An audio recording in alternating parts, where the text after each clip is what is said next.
நல்ல பெரியோர்களே,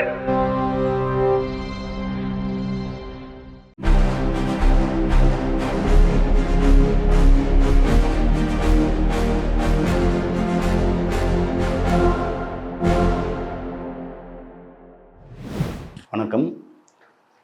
உலகின் ஒரே பகுத்தறிவு நாளேடான விடுதலையில் வந்த செய்திகளை பார்ப்போம். இதில் ஃபஸ்ட் பேஜில் பார்த்தீங்கன்னா ஆசிரியர் கி வீரமணி அவர்கள் அதிரடி கேள்விகளை கொடுத்துருக்காரு. என்னென்னு பார்த்தீங்கன்னா, வட மாநிலங்களுக்கு மெட்ரோ திட்டம், எய்ம்ஸ் திட்டம் மதுரைக்கு மட்டும் பட்டை நாமமா? பாஜகவுக்கு ஓட்டு போட்டால்தான் மெட்ரோவா?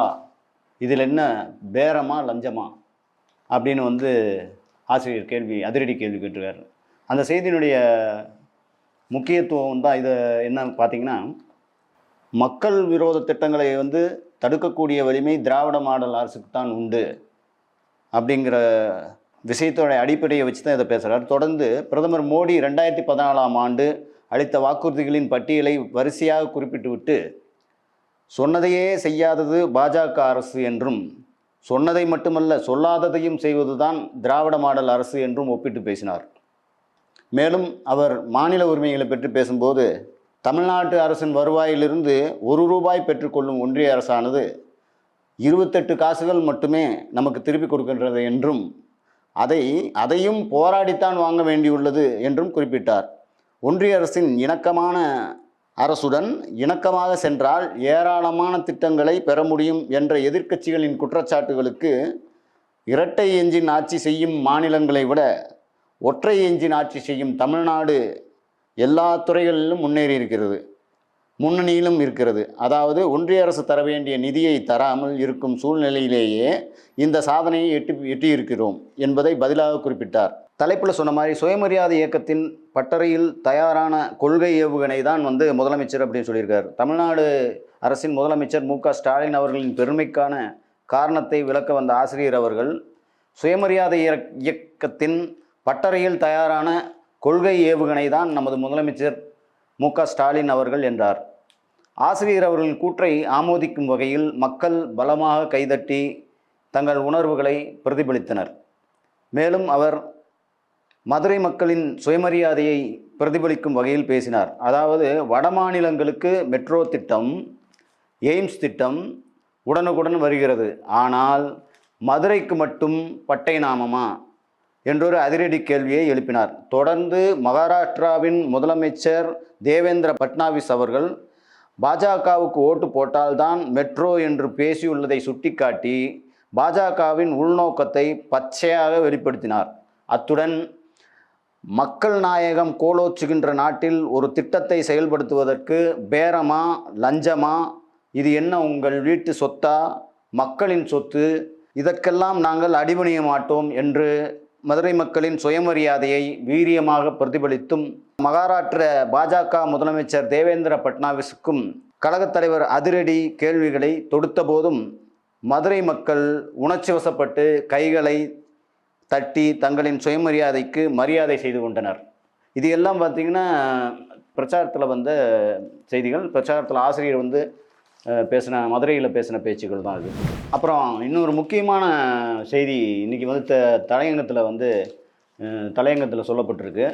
படை வரிசை காட்டும் பாஜகவின் பரிதாப நிலை. அதாவது என்னென்னா, பாஜக கட்சியை சார்ந்தவங்க எல்லாருமே இப்போ நிறைய பேர் படையெடுத்து வர்றதைத்தான் இந்த இதில் சுட்டி காட்டப்பட்டிருக்கு தலையங்கத்தில். என்னென்னா, பாரதிய ஜனதா கட்சியின் நிலையை எண்ணினால் பரிதாபமாக இருக்கிறது, ஏதேதோ நாடகம் ஆடி பார்க்கிறது. தமிழ்நாட்டில் வேட்பாளர் மனுவை தாக்கல் செய்வதற்காக வடநாட்டிலிருந்து பாஜக பிரமுகர்களை இறக்குமதி செய்துள்ளது. சாத்தூரில் பார்த்தீங்கன்னா, சாத்தூரில் தமிழ்நாடு பாஜக தலைவர் நயினார் நாகேந்திரன் வேட்பாளர் மனுவை தாக்கல் செய்தபோது ஒன்றிய அமைச்சர் அர்ஜுன் ராக் மேக்வால் வந்திருக்கிறார். மதுரை தெற்கில் பார்த்தீங்கன்னா, பாஜக வேட்பாளர் ராம சீனிவாசனுடன் வேட்பாளர் மனுவை தாக்கல் செய்தபோது மகாராஷ்டிர முதலமைச்சர் தேவேந்திர பட்னாவிஸ் உடன் சென்றுள்ளார். அதே போல் கோவை வடக்கில் பார்த்தீங்கன்னா, வானதி சீனிவாசனுடன் ராஜஸ்தான் முதலமைச்சர் பஜன்லால் சர்மா சென்றுள்ளார்.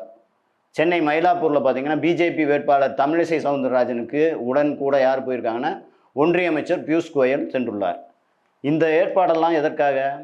இதனால் என்ன பயன், யாருக்கு என்ன ஏற்பட போகிறது அப்படின்னு பார்த்தா, தமிழ்நாட்டில் மக்களிடத்தில் பாஜக என்பது தனிமைப்படுத்தப்பட்ட ஒரு நிலையில் ஜப்பான் பாரு, ஜெர்மன் பாரு என்று சாலையோரத்தில் பயோஸ்கோப் காட்டிக்கொண்டு வசூலிப்பது போல தமிழ்நாட்டில் போனியாகாத பாஜக ஒன்றிய அமைச்சர்களை பாரீர், முதலமைச்சர்களை பாரீர் என்று வேடிக்கை காட்சி போல வேட்புமனுவை தாக்கல் செய்துள்ளனர். மற்றபடி பிரதமர் மோடி சென்னை விமான நிலையத்துக்கு வந்து தங்கி புதுவை மாநிலத்துக்கு சென்ற பொழுதும் கூட ஒரு வரவேற்போ, சாலையோர காட்சியோ, ரோட் ஷோ கூட நடத்த முடியாத நிலைதான் அவருடைய நிலை.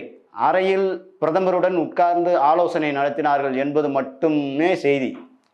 ஏன் பிரதமரை பயன்படுத்தி கொள்ளவில்லை என்று கேட்டால் சொல்லப்படும் காரணம், அஇஅதிமுக பொதுச் செயலாளர் எடப்பாடி பழனிசாமி அந்த நாட்களில் வெளியூர் சுற்றுப்பயணத்தில் இருந்ததால் சென்னையில் பிரதமருடன் கலந்து கொள்ள இயலாத நிலையாம். விளக்கெண்ணெய்க்குத்தான் கேடே தவிர பிள்ளை பிழைத்த பாடில்லை என்ற பழமொழி தான் நினைவுக்கு வருகிறது. அப்படிங்கிறது, அதாவது இவங்க வந்து படைவரிசையில் பாஜக வந்த பரிதாப நிலையை பற்றி தலையங்கத்தில் சொல்லப்படுது. இது விடுதலை பக்கம் 3ல் நடிகர்கள் பின்னால் செல்லும் இளைஞர்கள் அப்படிங்கிறத எச்சரிக்கிறார் ரஜினி.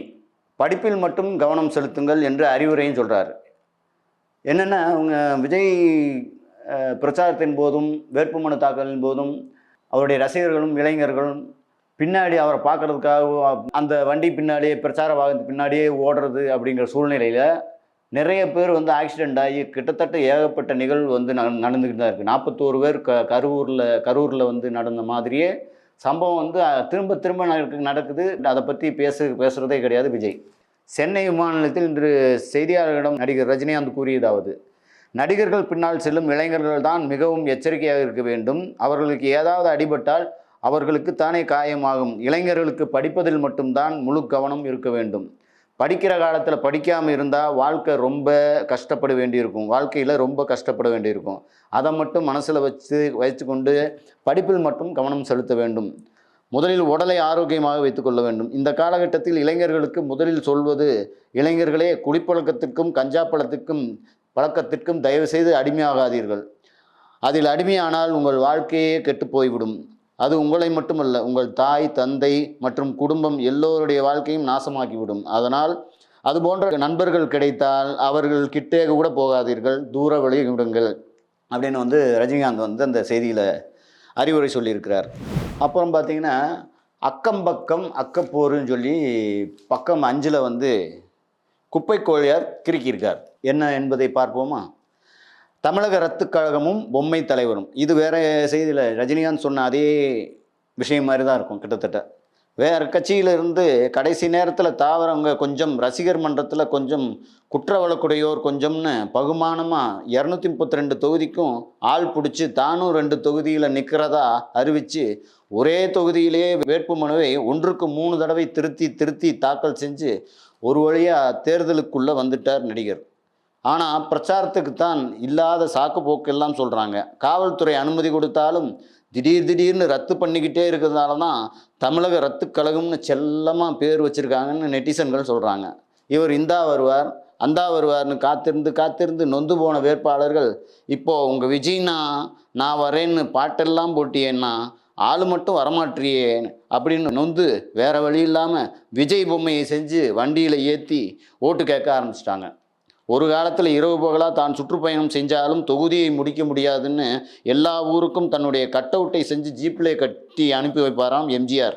அதை பிடிச்சிக்கிட்டு டெய்லி சுற்றுப்பயணம் அறிவிக்கிறது, அப்புறம் ரத்து பண்ணுறதுன்னு பொழப்ப ஓட்டிக்கிட்டு இருக்கும் விஜய்னாவை நம்பாமல் பொம்மைக்கு ஆர்டர் கொடுத்துட்டாங்க போல். பொம்மை ஆட்சி கேள்விப்பட்டிருக்கோம், அடேங்கப்பா பொம்மை கட்சி இப்போ தான்ப்பா பார்க்குறோம். விடுதலையுடைய கடைசி பக்கத்தில் சாத்தான்குளம் காவல் நிலைய படுகொலை பற்றி வழக்கின் தீர்ப்பு பற்றி ஆசிரியர் வந்து சொல்லியிருக்காரு.